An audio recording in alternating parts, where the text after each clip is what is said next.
આણંદની કૃષિ યુનિવર્સિટી ખાતે રવિ કૃષિ મહોત્સવ 2024 અંતર્ગત કૃષિ પરિસંવાદ અને કૃષિ પ્રદર્શનનું આયોજન કરવામાં આવ્યું હતું। ધારાસભ્ય યોગેશ પટેલના અધ્યક્ષ સ્થાને કૃષિ પરિસંવાદ અને કૃષિ પ્રદર્શનનું આયોજન કરવામાં આવ્યું હતું।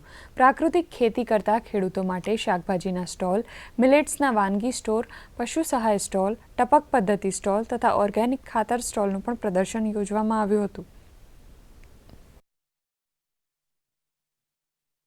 ખેડૂતો માટે એક નવી પહેલ કરી હતી, એક નવી કેડી કંડારી હતી અને કૃષિ મહોત્સવ સમગ્ર ગુજરાતમાં ચાલુ કર્યો હતો।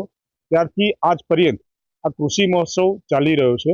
આજે સમગ્ર ગુજરાતમાં 248 તાલુકામાં અને રાજ્ય કક્ષાનો ગુજરાતના માનનીય મુખ્યમંત્રી શ્રી ભૂપેન્દ્રભાઈ પટેલના હસ્તે આજે ટોટલ 249 જગ્યાએ આ કૃષિ મહોત્સવ જ્યારે શરૂ થઈ રહ્યો છે ત્યારે ગુજરાતભરના ખેડૂતો આમાં ખૂબ મોટા પ્રમાણમાં ભાગ લે અને ગુજરાત સરકારની જે યોજનાઓ છે તેનો ખૂબ મોટા પ્રમાણમાં લાભ લે।